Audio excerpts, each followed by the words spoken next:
Yang saya tanya itu adalah Iya, ketika iya, Bunda Maria menyusui Mimi cucu Yesusnya, itu dia sedang menyusui iya. pencipta alam semesta. Dari Kejadian sampai Maleakhi, dari Matius sampai ke Wahyu, tak ada satupun dalil bahwa Yesus adalah Tuhan. Hentikan menuduh dia terkutuk demi dosa Anda. Kau yang berdosa, Yesus yang menanggung.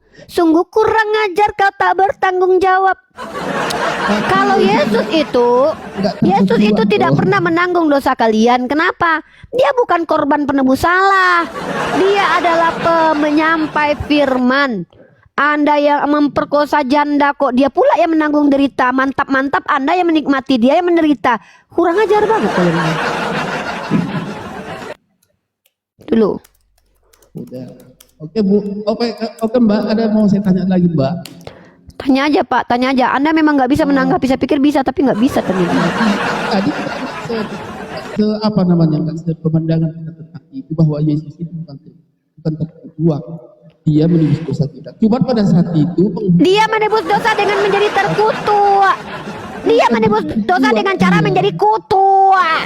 Dia mulia kali kok dia Ada tertulis begini ya. Apakah Bapak Robert masuk longkang? Oh, dia tidak masuk longkang, dia hanya terpleset. Iya, dia masuk longkang karena terpleset. Yang saya tanya, apakah dia terkutuk? Oh tidak, dia menanggung kutuk. Hey, di situ tertulis dia menjadi kutuk. Memang parah kalian di melintir ajaran kitab kalian pun kalian nggak terima. Mengaku-ngaku pengikut Yesus padahal pengikut Paulus. Inilah kalian. Kenapa Yesus berkata, percuma kau beribadah kepadaku, ajaran yang kau ajarkan adalah ajaran manusia. Makanya kalian dilaknat. Kata Yesus dalam Matius pasal 7 nomor 21, enyahlah daripadaku kau pelaku kejahatan. Kenapa? Tidak setiap yang memanggil aku Tuhan, Tuhan masuk ke dalam kerajaan surga, melainkan mereka yang mengikuti kehendak Bapa. Bapa tidak pernah memerintahkan orang menghukum Yesus, membunuh Yesus. Kalian mengutuk Yesus. Kata Bapa, inilah dia, kepadanya aku berkenan. Barang siapa yang percaya kepadanya, kalian diperintahkan percaya kepada Yesus, bukan malah menombak dia. yang menombak Yesus itu bukan kami, itu orang jahat. Iya, tapi yang menikmati penombakan itu kan kalian. Lebih biadab lah kalian. Itulah. Kalau iblis dan orang Yahudi, iblis dan orang Yahudi hanya menginginkan kematian Tuhanmu. Biadabnya kalian itu adalah menikmati kematiannya pakai tangan orang kalian. Kalian penyebab kematian Yesus. Saya tanya, penyebab kematian Yesus adalah dosa orang Kristen, betul? Iya. Iya betul, kalian penyebab dia mati. Iya, Gara-gara kalian dia mati. Setelah dia mati, kalian pula yang menikmati kematiannya. Kalian lebih iblis daripada iblis. Iya, kami menikmatikan ke surga. Makanya kalian yang mencabuli, kalian yang masuk surga. Yesus yang merasakan sakitnya, kalian yang menikmati mantap-mantapnya. Karena kalian tidak bertanggung jawab dengan kalian adalah umat yang tidak mau bertanggung jawab dengan perbuatan kalian. Kalian memperkodok orang, tapi kalian nggak mau bertanggung jawab. Tuhan yang kalian salahkan. Inilah kalian umat NPD. Itulah kenikmatan. Sudah saya tanya, kalau Anda memperkosa istri orang, Anda dihukum nggak? Dihukum. Enggak, Kalau ketangkap, tidak dihukum. Ada hukum positif di dunia ini kan? Apa? Hukum positif ada kalau tertangkap. Kalau nggak ada Itu nggak ada urusannya dengan Tuhan. Kau undang-undang bukan Yesus yang buat. Berarti kau bersandar kepada hukum positif manusia sekarang. Apa gunanya Tuhanmu kalau begitu? Kalau Anda bersandar kepada hukum positif, berarti Tuhanmu nggak ada gunanya di dunia. Yang saya tanya adalah, ketika kamu memperkosa orang lain, apa hukumannya menurut Tuhanmu? Ya berdosa, ya neraka. Loh kan Tuhanmu sudah menebus dosanya. Mana ada lagi dosanya? Gimana ini? Itu nggak permanen loh. Oh berarti penebusan Yesus itu nggak permanen, Mak. Mantap. Ya kalau tiba-tiba kita berbuat dosa yang enggak lah Mbak. Berarti nggak permanen penebusan dosa, sia-sia Kak. Udahlah Tuhan kalian mati disiksa, ternyata penebusannya nggak permanen teman-teman. Iya, kalau Sementara, ternyata sementara. sementara sepanjang kami tidak percaya. Itu dulu percaya Pak. Nah, masa percaya apa? Percaya bagaimana? Percaya Kalau cuma percaya kekuasaan. percaya aja ya, semua orang bisa percaya aja. Belum Pertanyaannya, tentu, belum tentu percaya apa? semua. Apa? Ya apa yang kalian percayai dari Yesus? Apa yang kalian percayai? Bahwa Yesus itu mati untuk menyelamatkan orang-orang berdosa. Dikirim Di mana oleh tertulis? Bapa. Di mana Yesus berkata begitu? Baca di Injil. Ya mana? Coba tunjukkan. Banyak ada Injil itu. Bahwa Ah, Yesus banyaklah di Injil, giliran ditanya nggak Iya. tahu. tahu. Oke, kamu mengaku percaya kepada Yesus. Kata Yesus, ada berapa Betul. Tuhan? Ada berapa Tuhan menurut Yesus? Ya, Tuhan itu Yesus sendiri. Tengoklah, kata Yesus, kehidupan kekal hanya mengenal Engkau satu-satunya Tuhan yang disembah, Allah yang disembah. Pertanyaannya, siapa kata Yesus Allah di situ? Dia atau aku? Itulah Mbak. Jadi Itulah. Ternyata dia artinya aku artinya Gini, dia. maksud Ketika saya. Yesus berkata, dialah Maksud Tuhan, saya. itu artinya akulah Tuhan. Memang gila lama-lama jadi Kristen ini teman-teman. Ketika Yesus berkata, kehidupan kekal hanya mengenal Engkau satu-satunya yang adalah aku, katanya. betul. Ya, betul itu. Memang dia berhitung Berarti dari- Yesus ini orang Ya, yang Bapak tidak dan- bisa membedakan antara engkau dan aku. Pantaslah kalian jadi Kristen. Memang dia kenal domba-dombanya memang. Dia kan gembala. Apa ini? Dia gembala atau Tuhan? Gembala atau Tuhan? Penggembala manusia, ya Tuhan juga Tritunggal. Bapa, Oke, Putra, berarti dan yang Roh mati di Kudus. tiang salib itu adalah Tuhan pencipta alam semesta. Yesus. Pencipta alam semesta. Dia kan untuk Yang penyembuh digendong manusia. Bunda Maria pencipta alam semesta. Iya, Lebih hebat siapa? Yang menggendong atau yang digendong? Tritunggal itu Bu. Tapi Saya nggak nanya Tritunggal, saya tanya yang Iya. digendong Bunda Maria itu pencipta alam semesta. Ya betul. Pada waktu itu siapa yang lebih hebat? Yang menggendong atau yang digendong? Yang lebih hebat dari maksudnya yang dihebat mana? Pada waktu Tuhanmu pencipta itu masih bayi, dia digendong sama bundanya. Oh, bayi, ya. Ya. Betul, Nah, ya. dia kan pencipta tuh. Mana yang lebih hebat? Yang menggendong atau yang digendong? Itulah makanya kami hormat. Itulah. Pencipta alam semesta ini digendong-gendong Bunda Maria dan dinyanyikan, timang, timang, Tuhanku sayang, Itu jangan proses, menangis, nanti jadi Tuhan. Itu proses Mbak. Itu proses penyembuhan Berarti Tuhan Anda Yesus, itu, anak Bapa untuk menyelamatkan berarti Tuhan Anda manusia. bersandar kepada mamahnya. Waktu Bukan, dia menyusu beda, kepada ya. Bunda Maria, berarti Bunda Bukan. Maria sedang menyusui pencipta alam semesta. Itu proses kehidupan normal ketika manusia. Iya. Iya, berarti Bunda Maria sedang menyusui percaya. pencipta alam semesta. Iya, Mimi sebagai ya ibu nak, biasa. kau adalah Iya. pencipta. Iya, Oh, ibu berarti biasa. Bunda Ibu Maria yang adalah mencintai pencipta. anaknya. Berarti Bunda Maria adalah ibu pencipta alam semesta. Iya, dalam keyakinan kami, Bunda Maria itu bunda kami, bunda.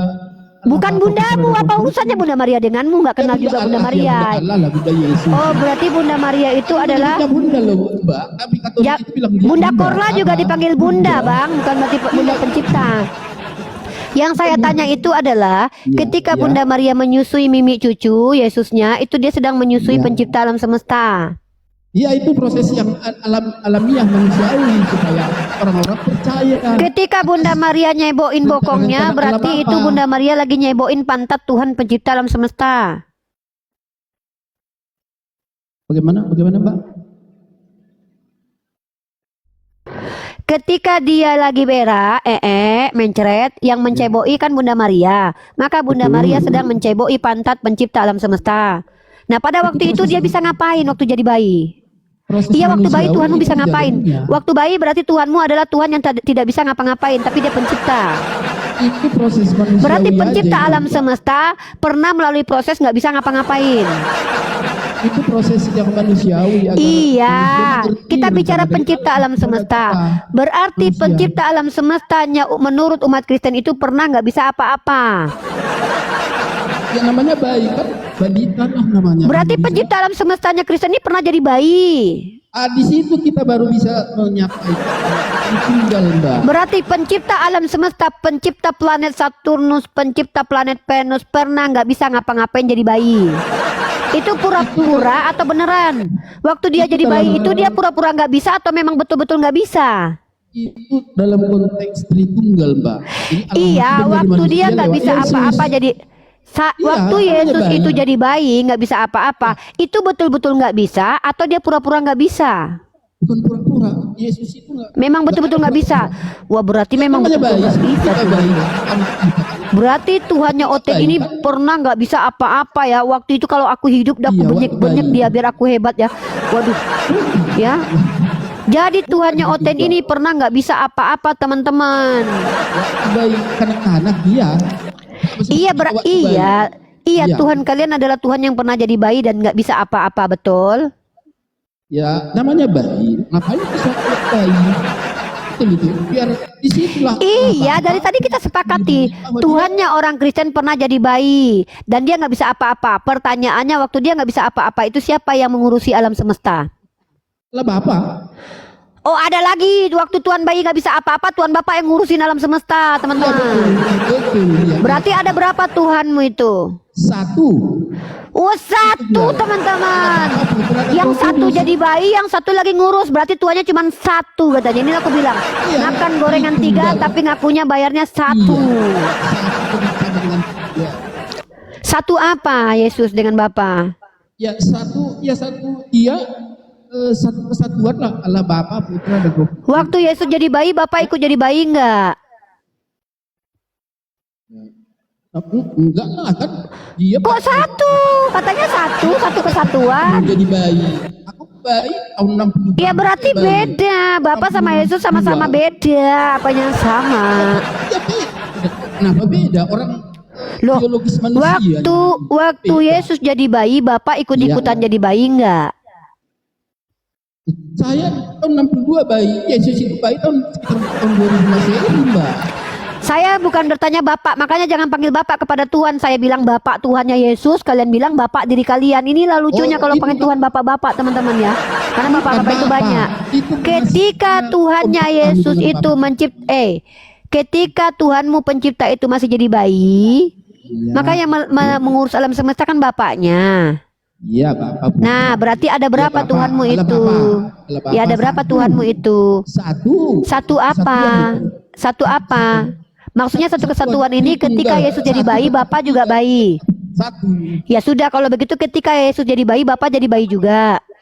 Enggak juga lah. Saya kan Apanya yang tahu kesatuan? kan Katanya satu kesatuan, contoh. Ketika Pulau Jawa menjadi kesatuan negara NKRI, maka ketika Sumatera adalah Indonesia, maka Pulau Jawa juga Indonesia.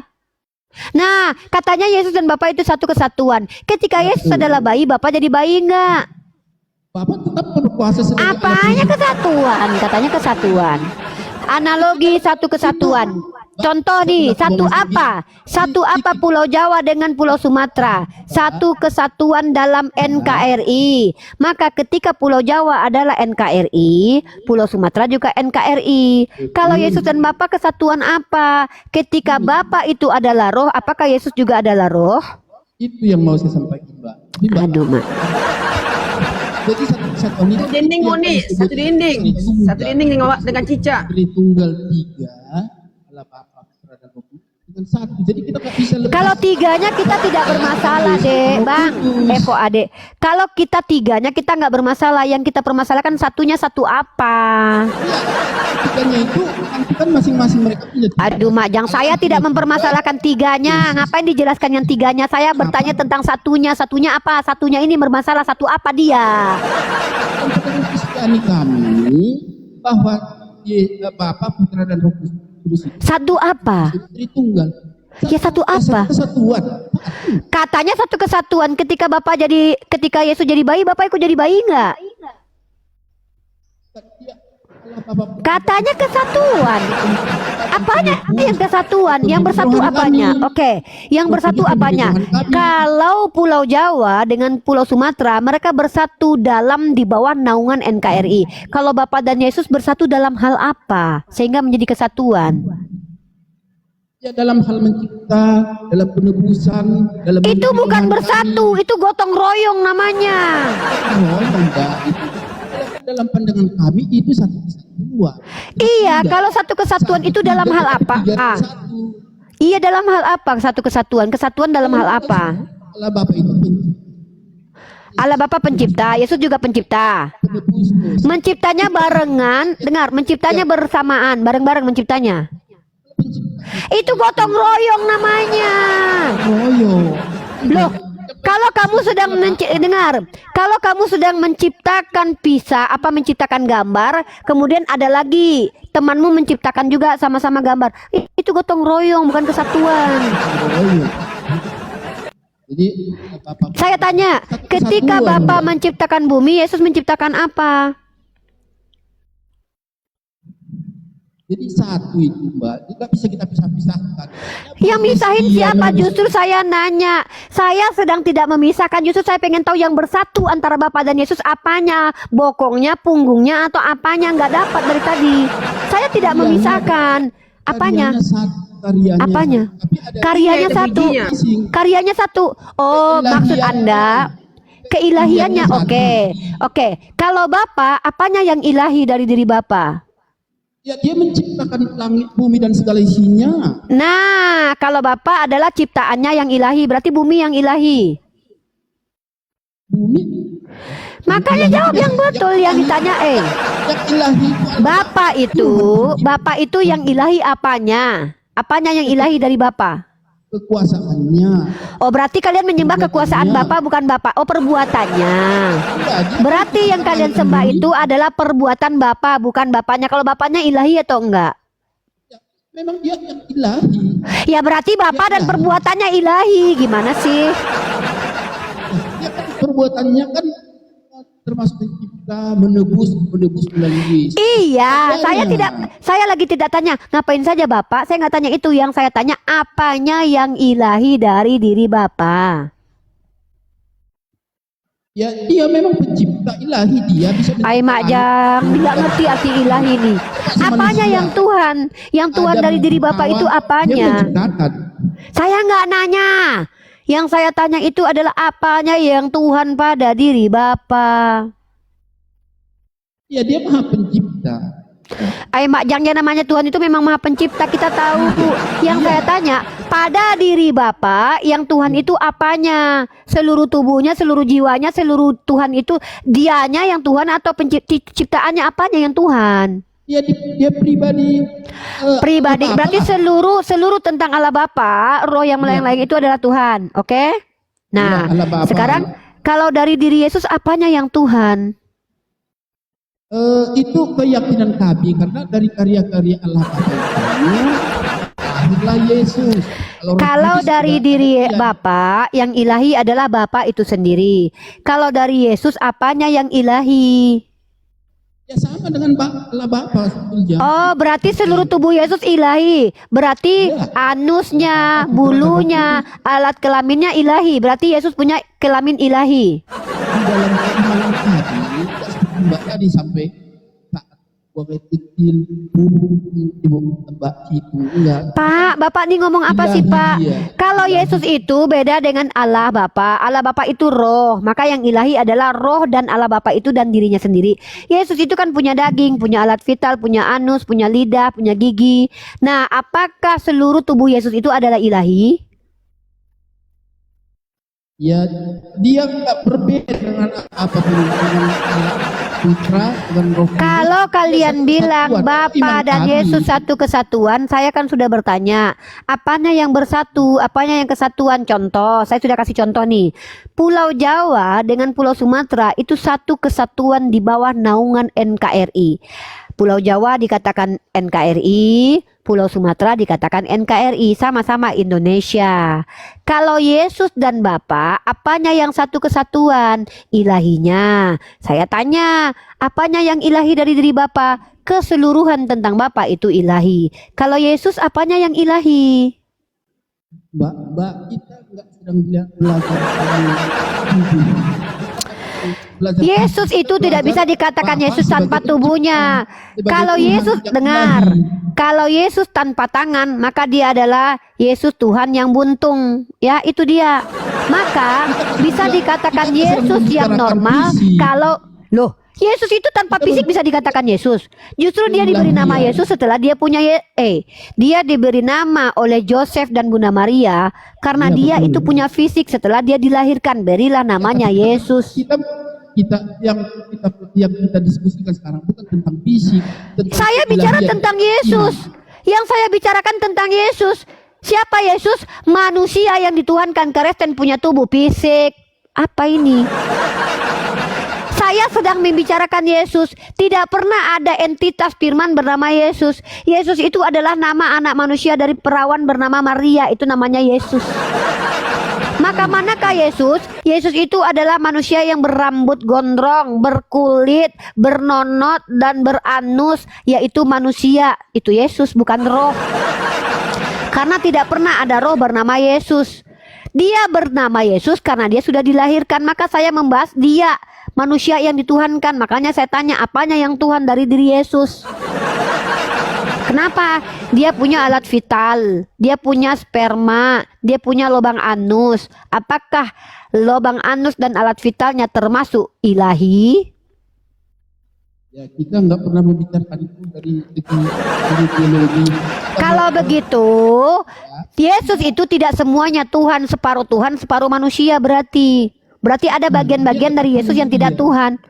Ya kalau begitu, Yesus itu tidak full Tuhan, tapi separuh-separuh. Dari mana itu? Loh, Yesus saya itu tanya, alat kelamin Yesus Tuhan bukan? Ya, dia seutuhnya sebagai Ya berarti manusia. ada yang tidak Tuhan dalam diri Yesus.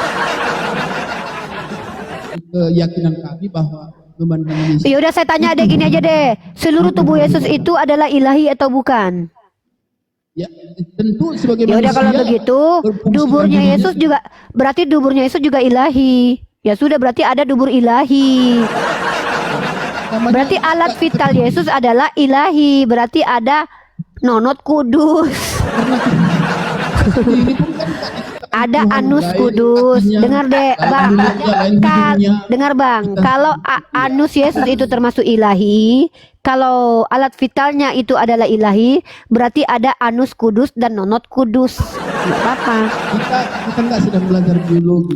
Loh, ilmu. kita sedang membahas entitas yang punya nonot dan anus. Ketika Anda akui seluruh tubuh Yesus adalah ilahi, berarti ada nonot kudus dan juga anus kudus karena Tuhan kudus.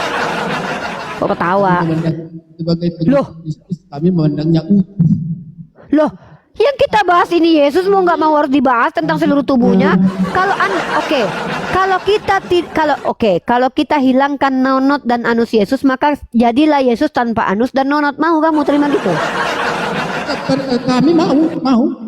Oh berarti kamu akui kalau Yesus itu tanpa nonot dan tanpa alat vital, berarti cacat. Berarti ini ilahi yang cacat. Berarti Yesus adalah ilahi tanpa nonot. Berarti kalian akui bahwa Yesus adalah Tuhan tak bernonot dan beranus gitu. Kami nggak pernah membayangkan sampai. Saya tidak suruh Anda membayangkan nonot Yesus. Ngapain? Kalaupun yang membayangkan itu cukup saya aja. Ngapain Anda ikut-ikutan? Saya hanya bertanya, apakah alat vital Yesus dan dubur Yesus itu termasuk ilahi? Itu pertanyaan saya. Ya, seutuhnya lah Yesus. Kalau Ilahi. Ya, Ilahi. Ya, tetap. Ya udah nonot ilahi berarti. Dan dubur ilahi. Berarti ada dubur yang ilahi dan ada nonot yang ilahi. Dia pun seperti kita. Dia waktu berdoa kepada Saya nggak nanya dia seperti Anda kek, seperti siapa kek. Saya nggak nanya mau seperti orang Afrika kek, seperti orang Jepang, bukan itu. Saya hanya membahas bahwa ada nonot ilahi di alam semesta ini. Iya, seperti kita juga dia lah. Berarti ada dubur ilahi di alam semesta ini. Nah pertanyaannya, apakah nonot ilahi dan dubur ilahi ini berbeda dengan nonot dan dubur manusia biasa? Beda atau sama? Jorok kali cerita nonot. Loh. Kita ini bersih. Iya dong, karena kalau tidak bisa membedakan nonot ilahi dengan nonot manusia nanti salah kaprah. Maka saya bertanya, ketika Anda sudah mengakui bahwa nonot dan dubur Yesus adalah ilahi, pertanyaannya apa perbedaan antara nonot ilahi dengan nonot manusia biasa? pernah membahas itu, Mbak. Saya yang membahasnya karena saya bertanya. Bagi saya ini pertanyaan yang harus dijawab. Kenapa? Kalau tidak ada bedanya nonot ilahi dan nonot manusia biasa, kenapa disebut nonot ilahi? Apa yang bilang nonot ilahi? Yang kami bilang kan bahwa Yesus. Loh, tadi Anda bilang seluruh tubuh itu adalah ilahi. Berarti kan Yesus punya nonot. Berarti ada nonot ilahi, benar nggak? Karena Oh berarti, oh ya udah. Kalau begitu, tubuh Yesus itu ilahi tanpa tubuh Yesus itu ilahi kecuali nonot dan duburnya gitu. Gimana ini? memandang Yesus itu kami sempurna dia. Iya sempurna, makanya sempurna nggak nonotnya? Sempurna nonotnya. Ya udah, kalau Yesus itu sempurna sebagai manusia biasa, apakah nonotnya sempurna? Ya kami nggak pernah membahas itu tentang. Ya saya yang membahas. Kenapa kalian nggak berani membahas? Karena ini kalau kalian bahas hancur lebur kekristenan. Karena memang faktanya Tuhan bernonot. Saya tanya, apakah nonot Yesus sempurna? Ya, kami nggak Berarti sampai ke situ. sudah, berarti bisa ereksi nonotnya Yesus karena sempurna. Terlalu jauh keilahian. Iya memang. Kenapa Kristen tidak berani membahas tentang pernonotan? Karena itu merusak mental mereka. Kenapa? Secara rasional, bagaimana mungkin nonot Tuhan sama aja sama nonotnya lemon, ya? Kalau nonot Tuhan sama aja dengan nonotnya lemon, apa bedanya? Apa hebatnya nonot Tuhan? Ngapain? Makanya saya inilah konsekuensi, bro, bang. Ini adalah konsekuensi ketika menyembah Tuhan bernonot. Maka saya adalah wanita normal. Ketika membahas pria, saya bertanya, apa hebatnya pria itu? Oh Rifa, hebatnya adalah dia adalah orang kaya. Oh kaya, berarti duitnya lebih banyak kan daripada orang miskin? Iya.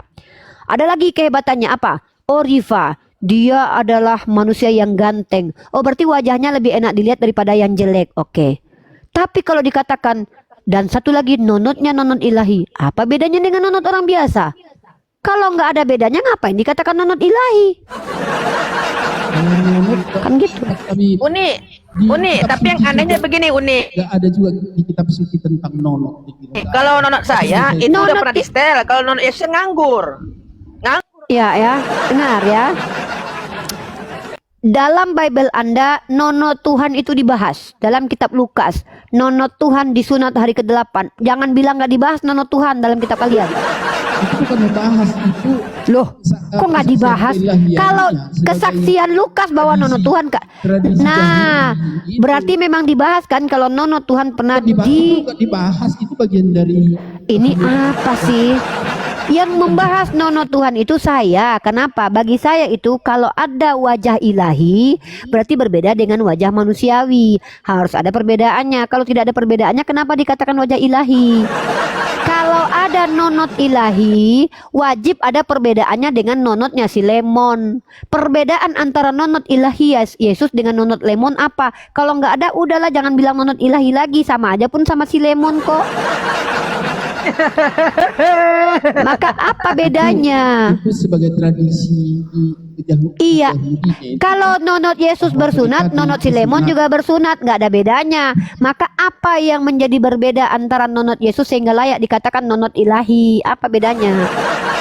ada tertulis secara eksplisit nonot ilahi, nggak ada di kitab suci, nggak ada. Yang bilang ada nonot ilahi itu bukan tertulis di kitab Anda, Bang.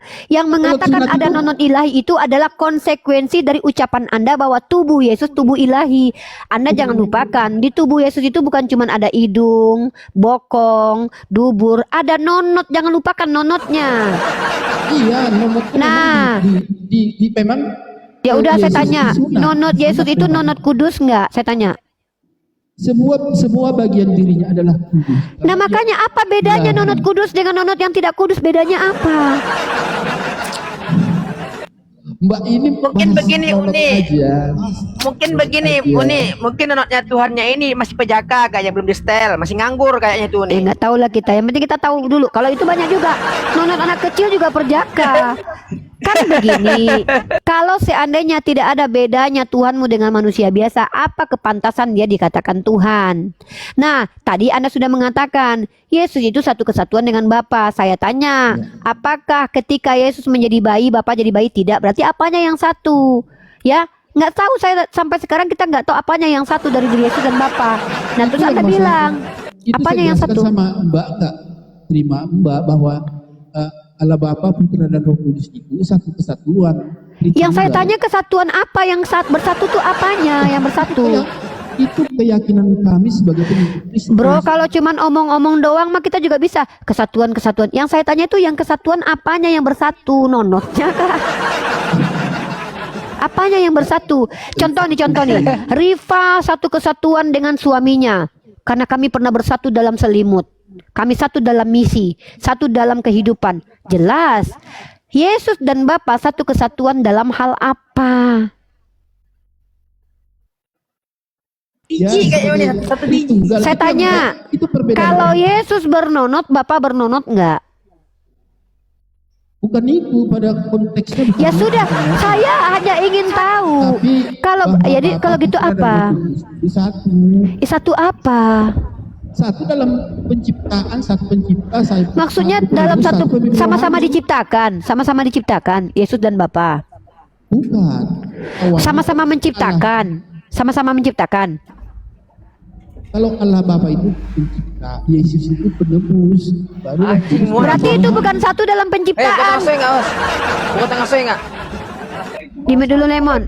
Kalau Bapa itu pencipta, Yesus penebus, itu bukan satu kesatuan dalam penciptaan. Itu pekerjaannya beda-beda. Gimana sih? Yang satu pencipta, yang satu penebus. Yang saya tanya apanya yang satu? Keilahiannya sama.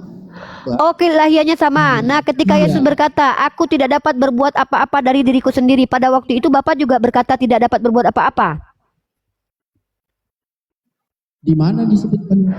Dalam Bible Anda, Yesus berkata, aku tidak dapat berbuat apa-apa dari diriku sendiri. Nih, Yesus berkata. Di mana itu tertulis, Mbak? Waduh, nggak tahu dia. Kupikir udah tahu, aku tidak dapat berbuat apa-apa. Bentar ya. Kan saya kan hanya 5:30, Pak. Saya nggak menghafal betul apa ini. Bentar. Ini berapa tadi, Lemon? Di mana tadi? Yohanes 5:30 nih. Ah, Yohanes pasal 8:28. Bukan. Ah, iya. Yohanes pasal 8:28. Dan Yohanes pasal 5 nomor 30.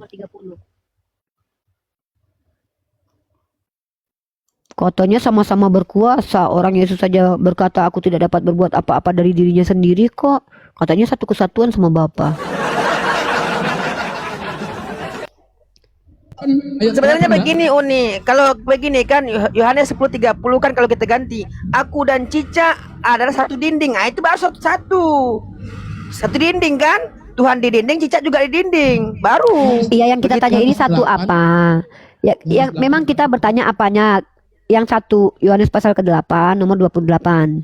Saya sedang bertanya kepada orang Kristen yang mengatakan bahwa Bapa dan Yesus itu satu. Satu apa?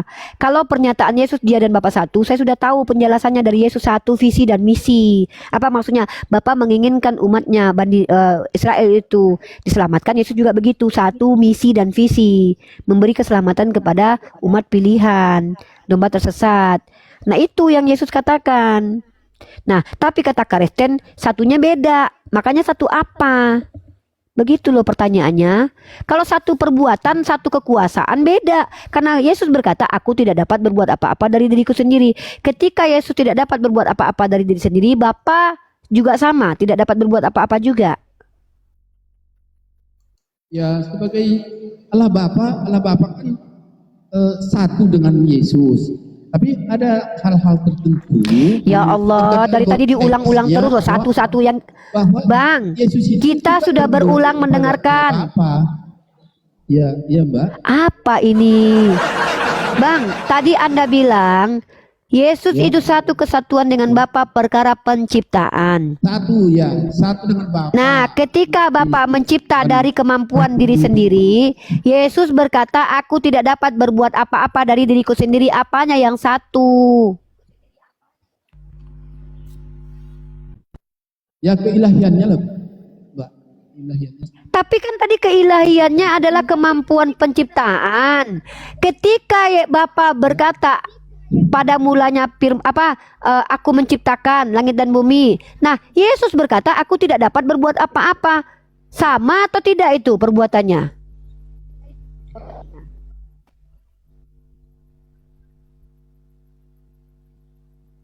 Mulai macet. Signalnya diputus. Tugas yang Di dalam kitab perjanjian lama, Bapa itu mencipta dari dirinya sendiri. Lalu Anda bilang Yesus dan Bapa itu satu dalam hal penciptaan. Nah, ketika Bapa mencipta dari dirinya sendiri, Yesus berkata, "Aku tidak dapat berbuat apa-apa dari diriku sendiri." Apanya yang satu? Numpang dia, kok satu pula?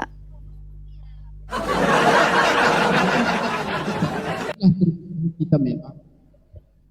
Mungkin kan saya bilang pernah kita nggak mencari perbedaan dari bagi pertamakan, tapi Apa sih Bang, kita cari perbedaan Abang ini kita sedang menanggapi. Anda sudah bicara di sini, kami menanggapi. Tritunggal itu satu, Bapa satu. Yang saya tanya satu apa dari tadi itu, Bang? Jangan ulangi sampai ke 100 kali bilang Tritunggal itu satu, kesatuan. Yang saya tanya kesatuan apa? Kan Anda jawab dalam hal penciptaan. Ketika Bapa mencipta dari dirinya sendiri, kekuatan itu muncul dari dirinya sendiri. Lalu Yesus berkata, "Aku tidak dapat berbuat apa-apa dari diriku sendiri." Sama nggak itu? Satu nggak itu perbuatannya? Oh, ini adalah Mbak, yang itu nggak bisa saya jelaskan. Ya udahlah. Kalinya kitab suci ini. Tapi keyakinan kami Tritunggal. Nggak usah. Saya nggak peduli keyakinan abang ya. Saya lagi nggak nanya. Saya nggak tanya keyakinanmu apa bang. Saya nggak tanya itu. Enggak, ini bukan ini ilmiah ini yang mau saya tanya sama ibu. Tadi kan ibu menyampaikan tentang pendeta mencabuli dubur. Coba tadi saya browsing di Google, nggak ada saya temukan dubur anak-anak dicabuli pendeta. Gimana sumbernya itu Bu? Coba sebutkan. Yaudah, ini saya kasih ya. Yaudah saya kasih data ya. Udah saya browsing. Oke. GPT memang belum saya buka. Iya Udah saya googling tadi. Iya ini. Iya ini saya coba bantuin ya. Sumbernya. Iya sabar ya ampun. Sabar ini ya. Iya. Ada sabar. Ntar ya.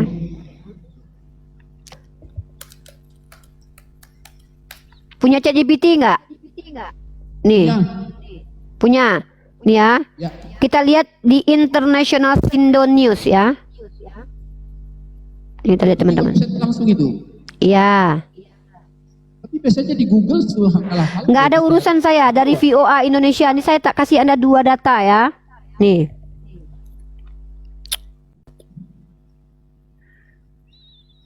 Ya, ini kasih VOA ya teman-teman ya. Ya. Ini dari VOA ya, voaindonesia.com. Ini kredibel. Laporan 330.000.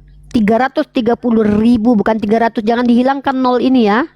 Bukan 330 orang loh. 330.000 anak diperkirakan jadi korban pelecehan seksual gereja Prancis. Ya, itu. Selamatkan dubur anak kita, saudara-saudara ya. Sindo News. 330.000 anak dilecehkan oknum pastor gereja Katolik Perancis. Ngeri. Ini kemana Tuhan kalian waktu dubur anak dipakai ini? Hah? Waktu dubur anak-anak dipakai di gereja ini, kemana Tuhan kalian ini? Ya? Gimana itu? Coba. Banyak 330.000 anak Ya. diperkirakan menjadi korban pelecehan seksual di lingkungan gereja Katolik Prancis selama 70 tahun. 70 tahun ya. Laporan sekitar 330 gereja di Prancis. Terima kasih Mbak. Rian, selamatkan dubur anak kita dari pendeta ya. Bukan pendeta ini gereja Katolik, Mbak. Pastor. Pendeta itu Apapun bukan lah, yang Katolik. penting kitabnya Bible, Yeskiel dan Amsal kitabnya. Jangan kalian bilang Protestan aman loh. Saya punya data loh. Gereja Protestan juga melakukan hal yang sama loh. Enggak, karena di sini kan disebutkan di gereja Katolik. Di sana Saya kata punya pendeta. banyak data. Itu juga dilakukan sama gereja Protestan, bro. Saya banyak datanya. Kalau masalah pencobolan di gereja, saya punya ribuan data. Banyak saya simpan datanya itu. Selama 70 tahun yang nggak tahu periode kapan itu, Mbak. Ya. Bang, korbannya 330.000 bang. Itu yang paling penting ya. Jadi kita sudah menunjukkan betapa biawaknya mereka ini. Sok-sokan selibat ya, ngikutin tuannya nggak kawin. Tapi giliran anak kecil. Makanya selamatkan lubang dubur anak kecil dari mereka, teman-teman, dari gereja. Mengerikan teman-teman. 300.000 korbannya. Parah kali. 300.000 loh, nggak main-main loh. 300.000. Mak, parah kali. Waduh, parah kali bah. 300.000. Mak, parah kali bah. Anak-anak Tuhan. Siapa yang telah mencabuli anak-anak Tuhan? Siapa yang mencabuli anak-anak kecil di gereja? Anak Tuhan katanya. Bikin malu aja. Anak Tuhan Yesus katanya. Anak Tuhan Yesus ngapain kerjanya? Mencabuli lubang dubur katanya. Begitu ya. Agama lain pun mungkin adanya berdosa, Mbak. Tapi Makanya Yesus nggak datang. kalah, nggak Ustadz kami nggak bisa mengalahkan kelakuan pastor dan pendeta kalian. Nggak tahu, nggak pernah saya cari. Kalau kita bicara, memang kami tidak pernah mengklaim bahwa kalau jadi Islam itu nggak pernah mencabuli, nggak ada. Yang namanya orang Islam itu nggak ada Tuhan dalam dirinya. Kalian kan ada Tuhan dalam diri kalian. Kalau umat Islam berlaku cabul, artinya mereka melanggar aturan agamanya. Karena di dalam Al-Quran jelas dikatakan wala takrabu zina. Jangankan berzina loh. Mendekati zina aja dilarang. Dan kalau kami berzina hukumannya jelas. Kalau tidak mendapatkan kafarat secara sunnatullah, kami harus mengambil hukum hudud supaya menggugurkan dosa-dosa kami. Kalau tidak, kami akan dihukum di neraka jahanam. Itu Islam. Kalau kalian kan enggak, Tuhan kalian ketika perempuan berzina bertemu, apa kata Yesus? Aku tidak juga ikut menghukumnya katanya. Bahkan kata Yesus, para pesundal dijanjikan surga lebih dulu. Kata Yesus berkata, bahkan pesundal lebih dulu masuk kerajaan surga. Merdeka pesundal di agama kalian. Jadi kenapa? Mana di situ tertulis pesundal bertobat? Yang masuk itu bukan wanita mantan pesundal, pesundalnya yang masuk surga. Pesundal itu profesi. Coba Anda belajar bahasa Indonesia yang baik. Contoh, security masuk rumah dengan Lonte maksud ibu, abang. kan? Iya, lonte masuk surga dalam agama kalian. Iya, memang Makanya iya, tapi jangan lagi ulangnya. di mana tertulis lonte bertobat? Jangan mengada-ada, nggak ada tertulis di situ dia bertobat dulu. Ya, coba Anda dengarkan bahasa saya ya. Bahasa saya dengarkan ini. Security masuk rumah Uniriva dengan abang-abang yang berprofesi sebagai security masuk rumah Uniriva sama atau betul? Sama atau beda?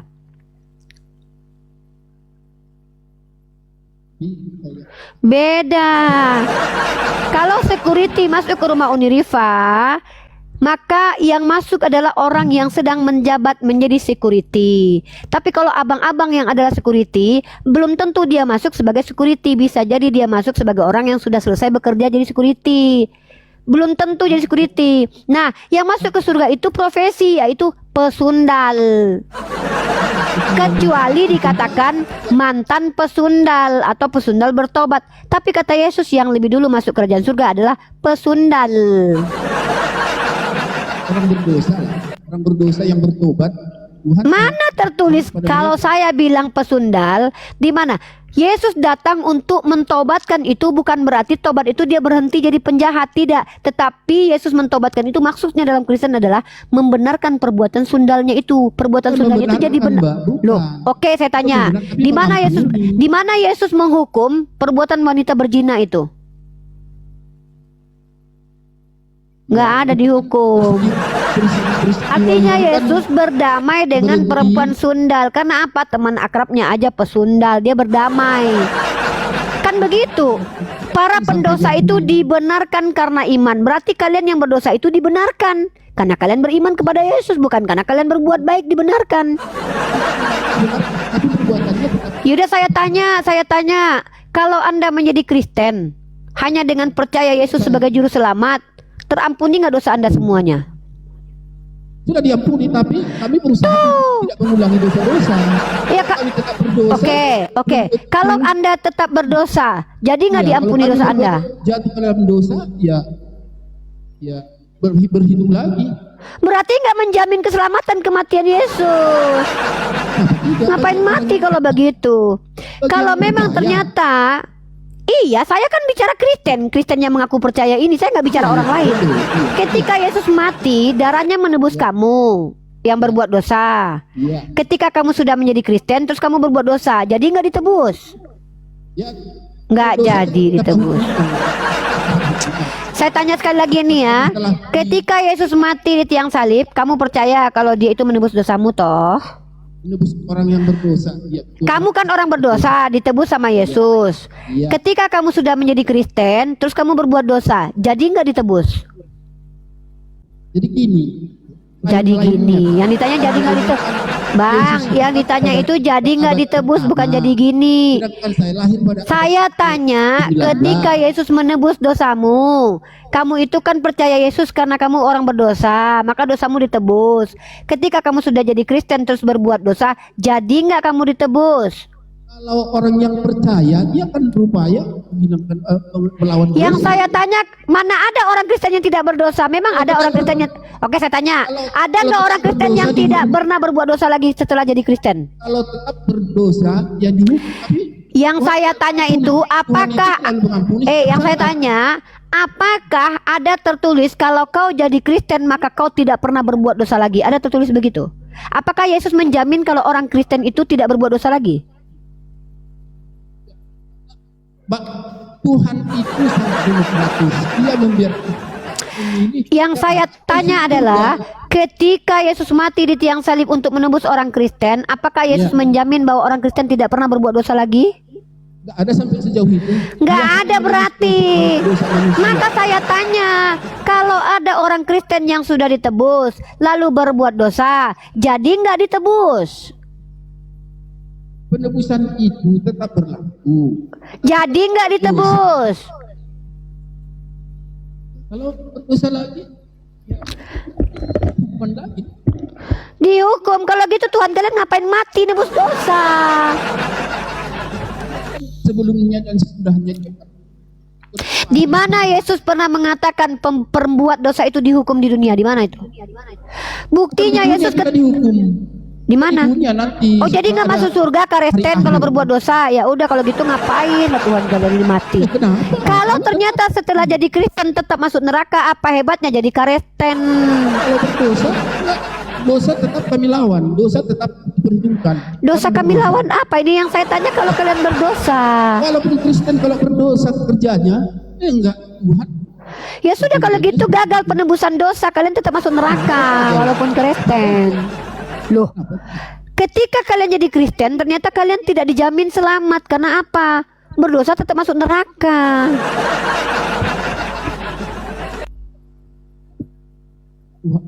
Tuhan itu demokratis. Dia membiarkan kita. Pilihan kita, Mbak. Bukti Yesus membiarkan orang berdosa ketika perang dunia pertama. Ini saya buktikan kalau Yesus. Loh, ini saya buktikan dia membiarkan orang berdosa. Waktu perang salib, dia datang menghalangi perang salib atau membiarkan perang salib? Salib saya pun enggak menguasai kali. Waktu perang dunia pertama, dia membiarkan perang dunia pertama terjadi atau menghalang-halangi? Itu definisi Tuhanmu membiarkan manusia berdosa walaupun dia sudah mati menebus dosa. Ya Jasmine, hai Jasmine. Manusia kan nggak bisa dipaksanya. Dia tetap dia menjanjikan. Itu harapan dan cita-cita. Itu cita-cita orang Kristen. Ketika jadi Kristen saya mau berbuat baik. Itu baru cita-cita yang saya tanya. Kalau jadi Kristen dijamin nggak kalau kalian itu selalu berbuat baik? Dijamin nggak sama Yesus? Ya, dia Enggak. kita tetap bertobat. Karena setiap dosa bisa bertobat kan.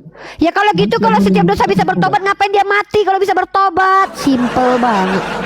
Kalau bisa bertobat untuk dosa, ngapain dia mati?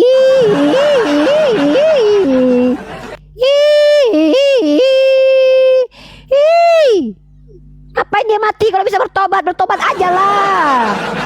Buktinya agama Islam. Kami umat Islam bisa bertobat untuk kembali menjadi purify. Maka Tuhan kami nggak perlu mati karena bisa bertobat. Buat apa Tuhan kami mati kalau kami bisa bertobat? Masalahnya kalian Tuhannya udah mati tapi bertobat lagi. Ngapain Tuhan kalian mati? Kayak drama Cina aja. Agama saya dengan agama lain, Mbak. Maaf ya. Saya enggak bandingkan. Saya lagi nggak ngajak Anda banding-bandingkan. Yang membandingkan saya yang bandingin. Kalau memang bisa di Kristen itu pertaubatan menjadi jalan keselamatan, kenapa Tuhan kalian itu harus mati di tiang salib? Orang berdosa. Kenapa Tuhan kalian harus mati? Kalau bisa bertobat, Ferguson.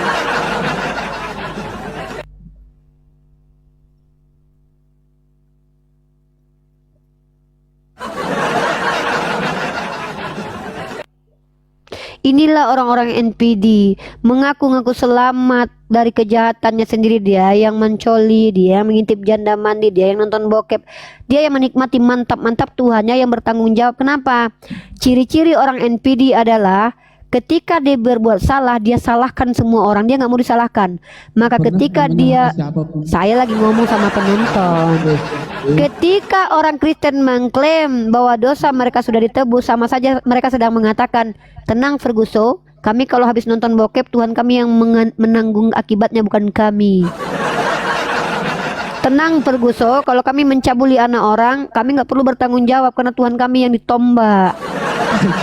Jadi mereka ini secara agamanya itu disupport untuk tidak lagi bertanggung jawab atas perbuatanmu. Makanya RK berkata kemarin, dengar kata RK begini kemarin, kata RK, ya, saya lagi ngomong sama Bang, saya lagi ngomong sama netizen. Kata RK begini ya, sama orang Protestan, kamu telah berdosa. Bukankah di ajaran Protestan semua manusia telah rusak karena dosa? Kata RK. Jadi kau jangan salahkan saya karena memang kita sudah berdosa semua. Artinya Kristen ini membenarkan perbuatan dosa dengan mengatakan memang kita memang berdosa karena kita sudah rusak dari awal. Oleh karena itulah Tuhan kita datang menebus kita, saudara. Makanya ketika orang Kristen salah, mereka tidak akan pernah mau mengakui kalau itu kesalahan. Kenapa? Yang disalahkan Tuhan. Ngapain Tuhan menciptakan kita? Kalau bukan Adam yang disalahkan, kami berdosa bukan karena kami yang sendiri mau, tapi Adam yang salah. Kalau enggak, Adam yang disalahkan. Kalau gagal menyalahkan Adam, terus siapa yang disalahkan lagi? Iblis. Iblis ini yang merasuki saya. Saya habis memperkosa orang. Enak sekali rasanya. Tapi itu bukan kesalahan saya, tapi iblis yang merasuki saya. Tapi yang merasakan nikmatnya kau. Iya, yang merasakan nikmatnya saya, tapi itu kejahatan iblis dalam diri saya. Saya nggak salah apa-apa, saya anak Tuhan ya. Ini Kristen. Inilah orang Kristen di hadapan kita, teman-teman. Ketika mereka habis memakai anak orang lain, yang menikmati siapa deh? Iblis atau kau? Aku yang menikmati. Tapi yang salah siapa? Iblis yang ada dalam diriku. Jadi, siapa yang harus dihukum? Tuhanku. Kenapa? Karena kami berdosa gara-gara Adam. Yang menikmati siapa dek? Aku yang menikmati. Yang buka celana anak orang itu siapa dek? Aku yang membuka celananya. Sadar kau? Sadarlah, buktinya aku buka celananya. Tapi Yesus berkata, ampunilah Bapa, mereka tidak tahu apa yang mereka buat. Udah bunting anak orang, masih Yesus berkata, mereka tidak tahu apa yang mereka buat. Kami nggak tahu apa yang kami buat. Aku nggak sadar loh, karena yang iblis dalam diriku. Makanya aku tetap masuk surga. Tapi yang buka celana anak orang itu siapa? Aku. Yang memasukkan penisnya, penis siapa? Penisku. Enak rasanya? Enak. Yang salah siapa? Iblis. Yang menanggung dosa siapa? Tuhan. Gara-gara siapa kau begitu? Adam. Kau salah? Enggak, aku anak Tuhan. Inilah Kristen. Ini umat Kristen, ya.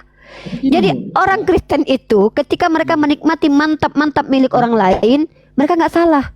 Yang salah adalah iblis dalam dirinya. Yang menanggung dosanya adalah Tuhan.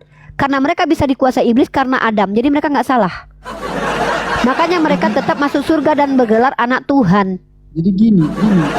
Jadi kita ini kan kalau istilah kami kita di penjarahan ini, kita hidup ini dikasih Tuhan kepada kita nyawa sampai saat ini. Jadi kita bebas kalau kita memang bebas anak-anak Tuhan. Anak-anak Tuhan itu memang bebas, Bang. Iya, tapi bebas buka celana anak orang lain. Ketika ditanya, siapa yang buka celana dalam? Saya. Kau siapa? Anak Tuhan. Saya. Loh, Bang, saya tanya sekali lagi. Kalau ada orang Kristen memperkosa, itu salah siapa, Bang? Saya tanya.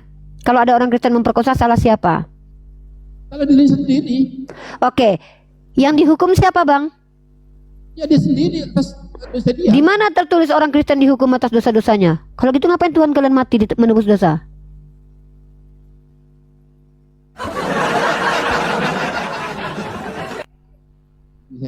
Kalau memang orang Kristen salah melakukan perbuatan dosa, apa hukuman orang Kristen di dunia ketika berbuat dosa? Apa hukumannya kata Yesus?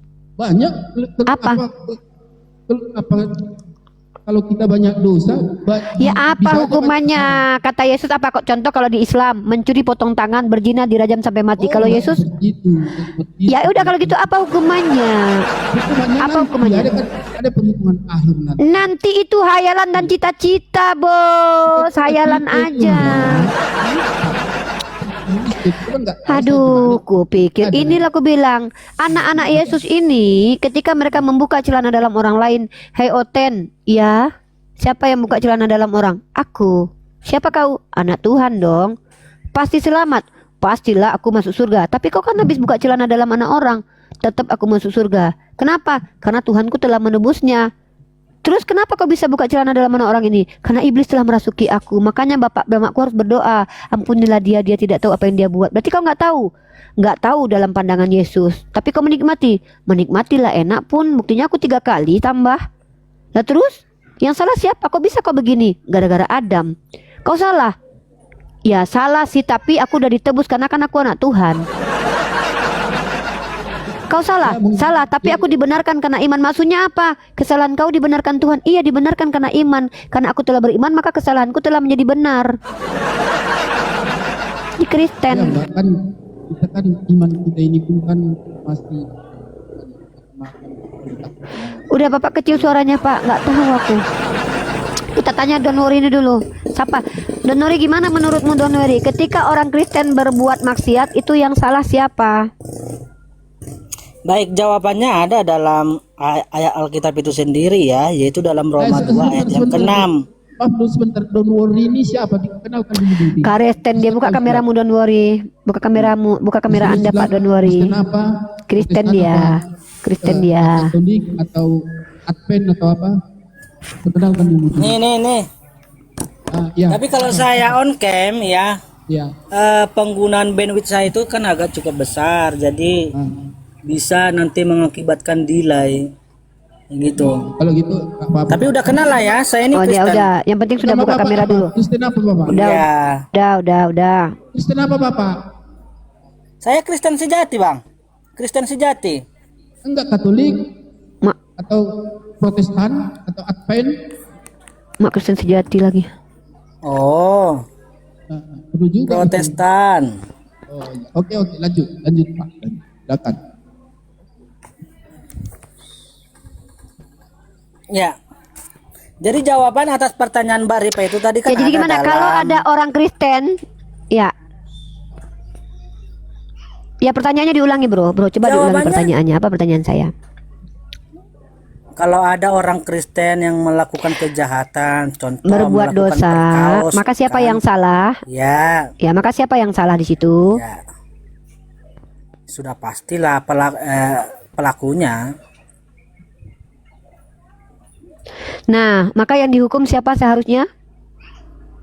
Yang dihukum dirinya sendiri. Oke, apa hukuman bagi orang Kristen yang berdosa yang memperkosa menurut Yesus? Apa hukumannya? Ya sudah pasti, upah dosa ya adalah maut. Kata maut kan Maksudnya nggak berbicara masuk ke surga, neraka. mautnya mati. Semua. Oh, masuk neraka Ya, berarti. semua- Berarti mempercaya Yesus sebagai juru selamat tidak menjamin keselamatan. Jadi apa upahnya kalau orang Kristen sengaja berbuat dosa? Itu upahnya adalah maut. Apa itu maut? Nah, berarti ketika orang Kristen berbuat dosa, walaupun dia percaya Yesus telah menebus dia, maka penebusan Yesus tidak menjamin keselamatan bagi orang Kristen. Betul? Nah, itu ceritanya seperti ini. Kalau ada katanya orang percaya Yesus, ya, tetapi masih suka melakukan dosa, itu bukan orang percaya. Mm-mm.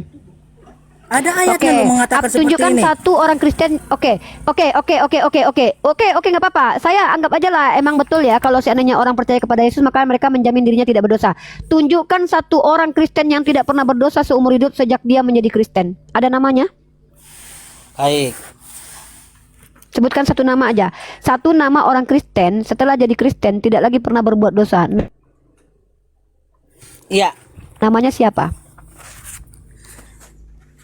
Dipahami dulu, apakah orang Kristen tersebut Roh Kudus itu tinggal dalam hidupnya? Alkitab mengatakan Nggak kalau Roh peduli saya Kudus, mau ada Roh Kudus dalam dirinya, mau Roh Kudusnya keluar. Saya tanya, sebutkan satu nama orang Kristen yang terbukti secara empirik setelah jadi Kristen tidak lagi pernah berbuat dosa. Sebutkan. nah karena tidak ada sensus secara khusus untuk itu, maka saat ini saya nggak bisa terangkan siapa orangnya, tinggalnya di jangankan mana. sensus, saudara. Ya, jangankan sensus. Dalam ajaran Protestan, setiap manusia itu udah rusak karena dosa Adam. Dalam Ketika ajaran dosa yang Protestan. menjalar ke tubuh anak manusia yang dilakukan oleh Adam, diam dulu sebentar, saya lagi belum selesai. Ya, Yesus ketika dia menebus dosa di tiang salib, dia menebus dosa apa, Dek? Kapan Yesus menebus dosa di kayu salib? menebus- Coba di mana ayatnya? Mati di tiang salib. Oh, berarti tidak, berarti Anda tidak percaya penebusan Enggak, dosa saya di tiang tanya salib. dulu. Menurut Galatia 3, dengerin dulu. Tidak ada di dalam kitab kalian informasi tentang doktrin gereja mainstream yang saya bawakan ini, gereja mainstream. Kepercayaan gereja mainstream bahwa Yesus menebus dosa di tiang salib. Anda menolaknya? Baik, mari kita baca datanya ya, Galatia 13. Saya tidak Apakah yang sedang ditebus Yesus? memperdebatkan itu. Saya sedang bertanya, menurut gereja mainstream, Anda boleh cross check dalam Katolisitas, dalam gereja Protestan, bahwa Yesus mati itu menebus dosa asal atau dosa waris. Itu tidak ada di Bible, makanya ajaran itu ajaran buatan manusia ya. Nah, pertanyaan saya, Oke. Anda termasuk yang menerima dosa waris yang ditebus Yesus atau menolak? Saya kira Mbak Ripa juga di sini keliru ya. Anda bertanya menurut Aduh. gereja, bukan menurut gereja, Saya loh, menurut tanya Alkitab. kepada Anda. Saya tanya kepada Anda. Menurut gereja, saya tahu ajaran gereja tidak sama dengan Bible. Yang saya tanya itu ajaran gereja ada kematian Yesus menebus dosa. Anda menolak atau menerima? Baik, saya ini dengar ya, hanya bisa memberikan jawaban menurut Alkitab, bukan menurut gereja loh. Saya tanya, Anda ini orang yang percaya bahwa Yesus menebus dosa dengan kematiannya atau tidak? Anda kan bertanya menurut gereja, padahal saya mampunya menjawab menurut Alkitab. Menurut Anda, terserah mau dapat dalam Bible, mau dapat dalam selokan, mau dapat dalam celana, saya nggak peduli dari mana jawabannya. Saya tanya menurut Anda, apakah Anda menerima konsep penebusan dosa di kayu salib atau tidak? Oke ya, ini menurut jawaban saya ya. Tetapi saya kan harus bersandar kepada Alkitab nih, ya. Ingat, orang Jawab Kristen dulu baru memang dia dengerin. jelaskan. La ilaha illallah. Masalahnya Anda Mbak Ripa kan nggak menerima ngerti. atau Tenang dulu menolak? Mbak. Sebelum Anda menjelaskan itu gini ya, apakah kamu sudah makan atau belum? Jawabannya antara dua, sudah atau belum. Nanti baru diperjelaskan, saya belum makan, kenapa? Ada pertanyaan lanjutan, karena saya nggak ada uang. Saya hanya bertanya butuh jawaban, bukan penjelasan dulu. Pertanyaannya, Anda ini orang yang menerima konsep penebusan dosa di kayu salib atau tidak? A, menerima, B, tidak menerima. Itu aja, nggak usah banyak cerita.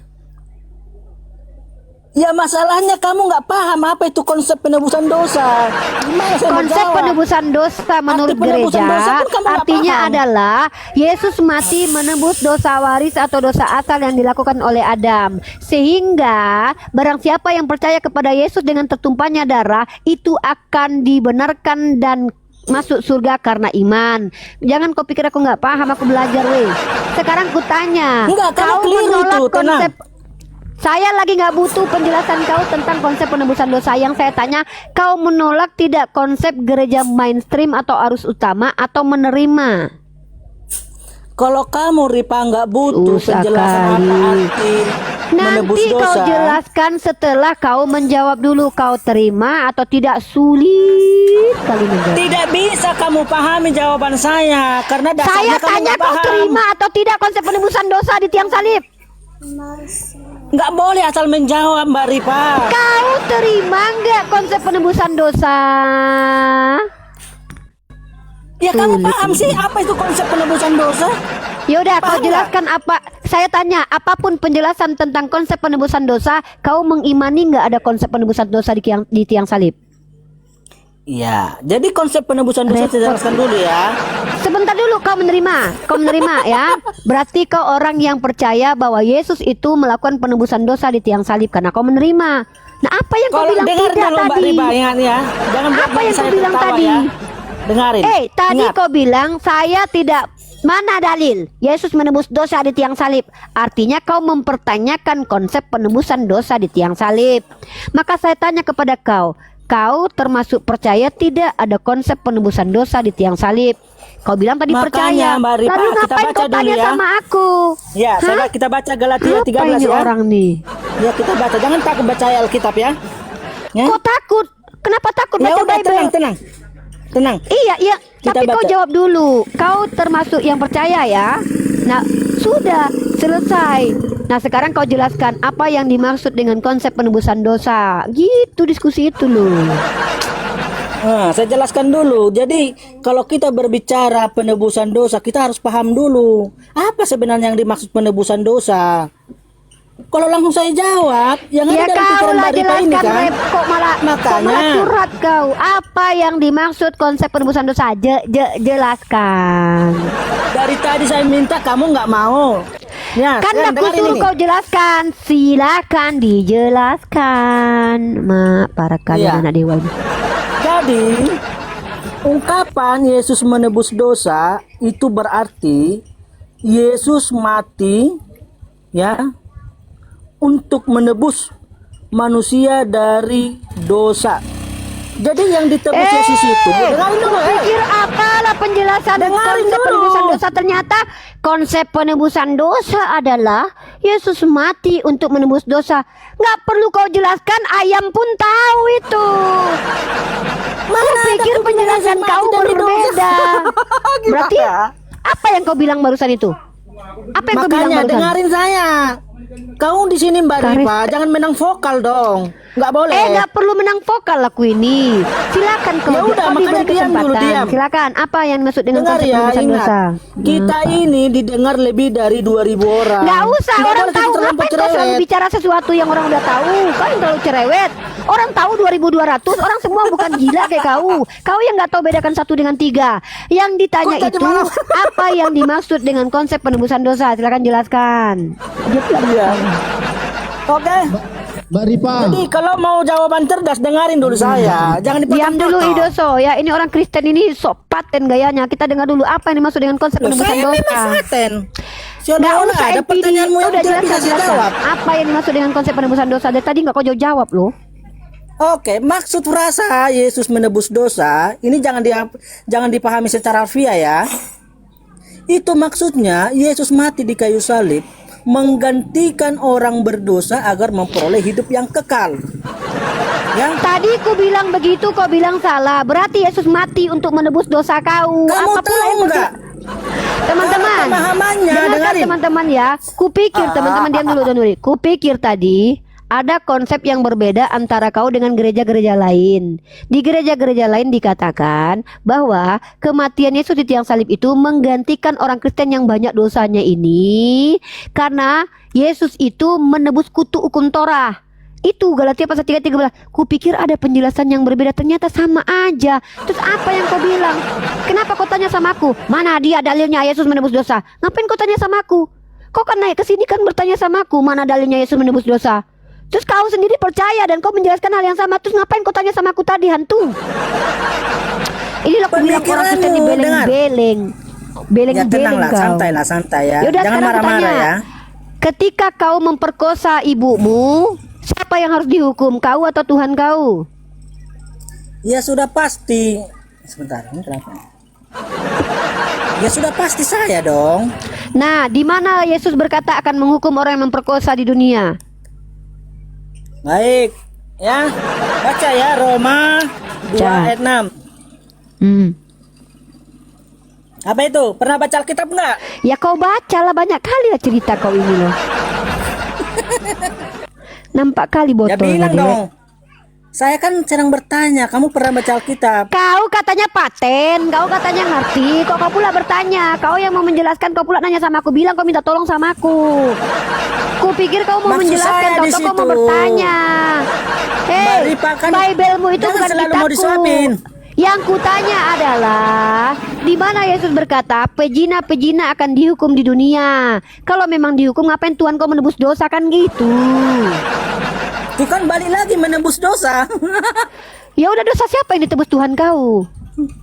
Ingat, Tuhan Yesus nggak pernah menembus dosa loh. Makanya baca Tadi kau Galatia yang 3:13. yang Gimana, bilang coba? Tuhan kau menebus dosa tadi kau, karena kau menerima konsep penebusan dosa. Lalu kutanya, Yang saya apa yang dengar, dimaksud dengan inilah gilanya Oten, dia yang ngomong tadi, dia pula yang lupa. Ini direkam loh. Kan yang mengatakan percaya kepada konsep penebusan dosa kau, Karesteng kau. Lalu kau menjelaskan apa itu konsep penebusan dosa. Tuhan kau mati terkutuk di tiang salib ya, menggantikan posisi kau yang harusnya terkutuk, kan gitu. Nah, maka kutanya, dosa apa yang ditebus Tuhan kau? Inilah Orang susahnya gila kalau ini. dipahami Yesus menebus dosa. Yang bilang Iya, itu betul. menebus dosa kau atau aku tadi? Yang saya katakan Yesus menebus manusia dari dosa, bukan dosanya loh. Iya, manusia itu ditebus dari dosanya. Mana ada dosa dari manusia, goblok? Mana ada dosa itu berbuat dosa? Yang berbuat dosa itu ya manusia, yang ditebus itu kau, Sekarang goblok. sebutkan perbedaan. Dengar dulu ya. Kupikir kau Kuajak membedakan dulu dosa kamu dan manusia aja berlogika nggak ya. bisa kau. Kupikir kau bisa membedakan antara dosa dan manusia. Siapa yang bilang bahwa dosa yang tertebus artinya dosa aman? Aku aman. Siapa kau? Aku dosa loh. Tuhanku mati. Jadi aku yang adalah dosa masuk surga. Goblok. Yang berdosa itu manusia. Maka yang tertebus adalah manusia yang berdosa, bukan si dosanya yang masuk surga, goblok. Inilah karena nggak bisa bedakan firman dan manusia, sampai nggak bisa membedakan mana yang berdosa, mana dosa. Yang berdosa adalah dosa. Saya bilang Tuhanmu menebus manusia berdosa, artinya menebus dosa manusia. Orang bodoh pun tahu itu, goblok. Kok gobloknya maksimal kali. Gaya sok paten. Gayanya sok paten pas naik di komal kitab. Paten laku, aku paham lo kitabku, kau nggak paham katanya. Pas ditanya, apa yang ditebus Yesus? Dosa manusia. Jadi kalau kau memperkosa, siapa yang bertanggung jawab? Aku. Di mana Yesus menghukum? Mencret. Yang ditebus itu bukan dosanya yang bukan dosa yang berbuat dosa, sehingga si dosa ini apabila sudah ditebus dosanya dia masuk surga, bukan begitu. PA. Nih kok PA-nya maksimal. Manusia berbuat dosa, ya. Perbuatan dosa manusia itu digantikan oleh Yesus. Harusnya kan manusia yang mati terkutuk, tapi Tuhan kalian nggak mau, ya. Dia yang terkutuk gara-gara kalian, maka kalian yang tertebus. Bukan dosanya itu yang masuk surga. PA. Si dosa nggak tahu apa-apa. Dia adalah konsekuensi apa pula. Mak Jar. Patutlah kalian Kristen ini. Patutlah kalian Kristen saudara, karena kalian itu nggak bisa membedakan mana manusia, mana dosa, mana firman, mana yang berfirman, mana Tuhan, mana manusia, mana kekal, mana mati. Kalian memang harus, kalian ini betul-betul urgensi kalian tuh baca KBBI, ya. Kupikir tadi keren kali dia kan. Kita jangan pahami dulu secara harfiah, ya. Mana dalilnya Yesus menebus dosa? Terus berarti kau percaya konsep penebusan dosa nggak? Percaya. Apa itu definisi konsep penebusan dosa? Yesus mengambil kutuk dosa kita dan menggantikannya. Oke, kalau begitu dosa apa yang ditebus Yesus? Mana ada Yesus menebus dosa? Ternyata dia berpikir bahwa saya mengatakan bahwa dosa itu ditebus. Jadi si dosanya yang masuk surga. Aduh, memang Oten ini memang nggak salah. Yesus mengatakan bodoh, kata Yesus. Ular beludak, kata Yesus. Bodoh sekali kalian. Makanya jadi memang banyak dosa kita diskusi sama Oten ini. Goblok. Iya serius. Kupikir apalah kalian kan. Astagfirullahaladzim. Gaya sok paten. Aku paham, paten kali bah aku, ngertinya aku. Kau Ripa nggak ngerti apa-apa. Yaudah jelaskanlah bang. Siapa mana ada dosa ditebus Yesus? Lah terus Yesus mati nebus apa? Menebus manusia berdosa. Iya betul. Dosanya nggak, bukan dosanya yang masuk surga. Nggak ada juga PA. Duh, sakit kali hati aku loh. Aku pikir dia keren kali loh dia dari tadi loh. Apa hal yang menjelaskannya? Kayaknya beda dia sama Kristen. Ada pemahaman yang beda ini. Ternyata bukan dosa yang masuk surga Ripa, manusia yang berdosa. Hanya ngisinya. Buang waktu aku. Berapa menit waktuku terbuang itu? Hah? Seandainya tadi waktuku pakai buat mandi, udah cantik aku nih. Aku belum mandi loh gara-gara kau. Gara-gara kau aku belum mandi.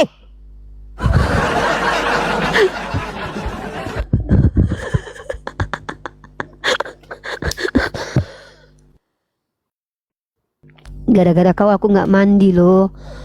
Harus mandi aku loh. Gara-gara kau aku nggak mandi. Habis waktu pedikur gara-gara kau. Aku pikir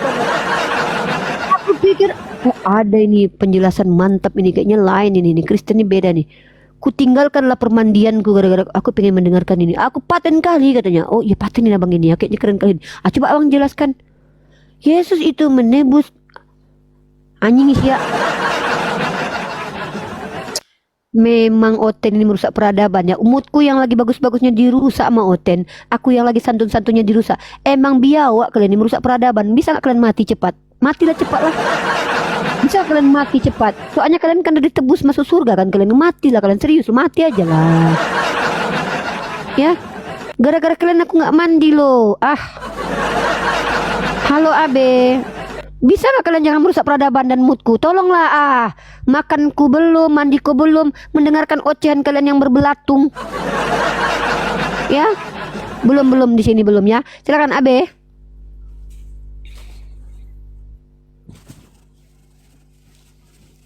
Abe, udah turun dulu ya. Lapak idoso turun dulu lah ya. Turun aja lah kalian lah. Muak aku. Aku gitu aku udah muak aku sama kalian ya. Muak kali pun. Ya, astagfirullah. Habis ini aku sholat tobat ya teman-teman ya. Aku sholat tobat karena telah menjadi Yesus ya. Barusan itu aku ke Yesusan teman-teman ya. Astagfirullah. Ya Allah, ampunilah hamba ya Allah. Hamba kepancing ya Allah.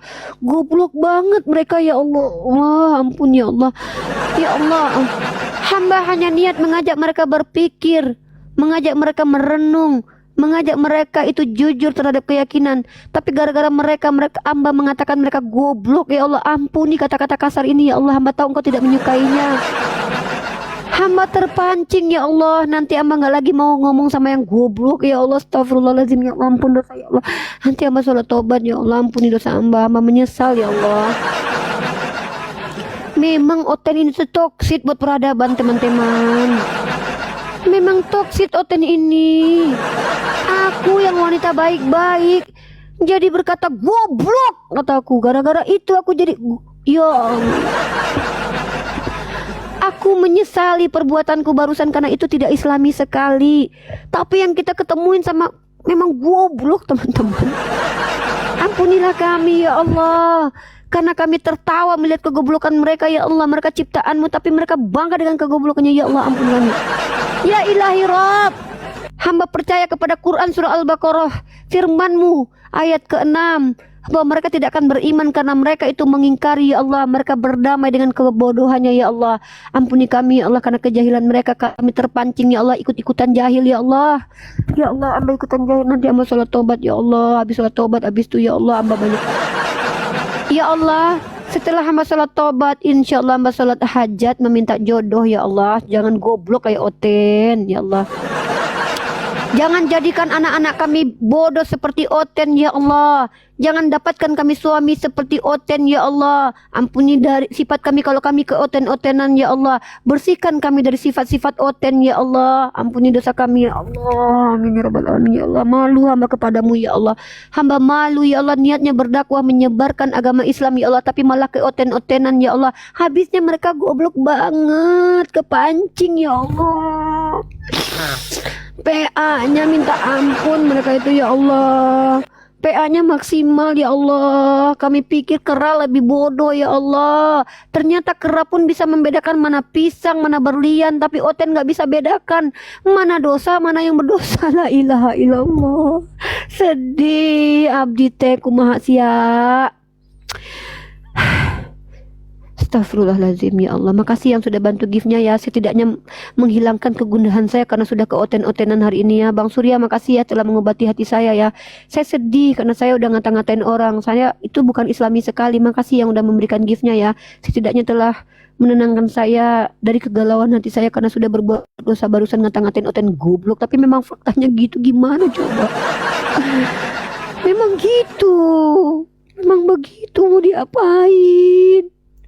Maksimal kali lah mereka itu. Ya, nanti kita bahas lagi ya. Tadi kita bahas tentang ilmu kiroah ya. Sudah saya bacakan kepada teman semua ilmu kiroah yang dijabarkan dalam kitab tafsir Imam Al-Qurtubi di jilid pertama halaman 104 sampai 124. Dan insya Allah dari halaman 125 saya belum baca sampai halaman berapa gitu. Nanti kita baca tentang kodifikasi Quran menurut tafsir Imam Al-Qurtubi untuk ilmu pengetahuan ya. Semoga oten-oten PA nggak naik lagi ya. Saya gampang kepancing orangnya. Ya nanti saya ke oten-otenan. Nauzubillah min zalik ya.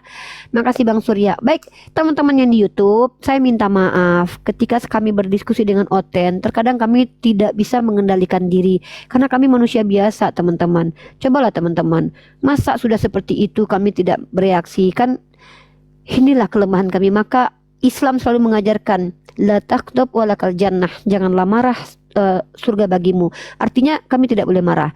Jangan berkata kasar. Itu perintah Rasulullah ya. Allah tidak menyukai perkataan-perkataan tercela. Allah tidak menyukai perkataan-perkataan sia-sia. Maka kami diingatkan, oh iya ya, kalau begitu nanti Oten yang diajak berpikir itu adalah Oten yang tidak PA. Yang PA tap-tap layar aja di bawah ya. Cukup ya. Nggak sanggup aku, nggak sanggup. Aku mau mandi dulu. Subhanakallahumma wa bihamdika asyhadu an la ilaha illa anta astaghfiruka wa atubu ilaik. Alhamdulillahirabbil alamin. Terima kasih buat teman-teman muslim semua. Semoga kita dilindungi Allah ya, bukan semoga lagi ya. Ya Allah, lindungi kami dari kejahilan seperti mereka yang kafir kepadamu. Lindungi kami dari terpancing ya Allah. Soalnya Rifa ini gampang terpancing ya Allah. Ya, gampang banget kepancingnya. Allah lemah sekali. Ya Allah, hamba ini adalah manusia lemah, gampang kepancing, beri kekuatan ya Allah agar hamba bisa mengalahkan hawa nafsu hamba di dalam dada sehingga hamba makin santun dakwahnya kepada Oten. Tapi Oten yang goblok saya tidak sanggup ya Allah. Amin. Dan yang di YouTube ya, sedih aku hari ini loh. Ya. Astagfirullahaladzim ya Allah. Sholat tobat lah habis ini dulu. Habis itu ngaji teman-teman. Iya loh, kalau kita ketemu Oten ini toksik banget Oten ini teman-teman. Kita yang tadinya santun jadi birahi. Serius, kalau nggak birahi, kalau nggak kita tantrum. Soalnya Otennya toksik ya. Makanya di dalam Islam itu diperintahkan apa? Jangan menjadikan mereka aulia. Dan perhatikan sahabat-sahabat anak-anakmu karena iman itu dipengaruhi oleh lingkungan. Artinya ketika sahabatmu nonis, kau nanti jadi sama kayak nonis. Toksik mereka itu ya. Baik, saya matikan TikTok saya dulu. Insya Allah kita live kembali nanti malam insya Allah ya, atau sore, tergantung suasana hati saya. Saya mau baca Quran dulu lah, mau sholat dulu, meminta ampun sama Allah dulu ya, karena akibat perbuatan saya yang barusan itu kepancing ya. Insya Allah Allah ampuni dosa saya ketika berdebat dan berdiskusi ya. Barang siapa yang meninggalkan debat itu mendapatkan surga, rumah di surga. Ternyata betul debat itu berbahaya ya. Semoga nanti kita hanya diskusi saja, bukan berdebat. Karena kalau berdebat keluar kata-kata goblok kalian Kristen ya. No. Habisnya gimana? Emang begitu. Emang gitu. Ya. Ini gara-gara Yesus sih. Ini gara-gara Yesus. Ya udahlah, matiin lah, dadah semuanya. Assalamualaikum. Makasih Bang Surya. Sedih banget aku. Sedih aku teh. Bang Surya masih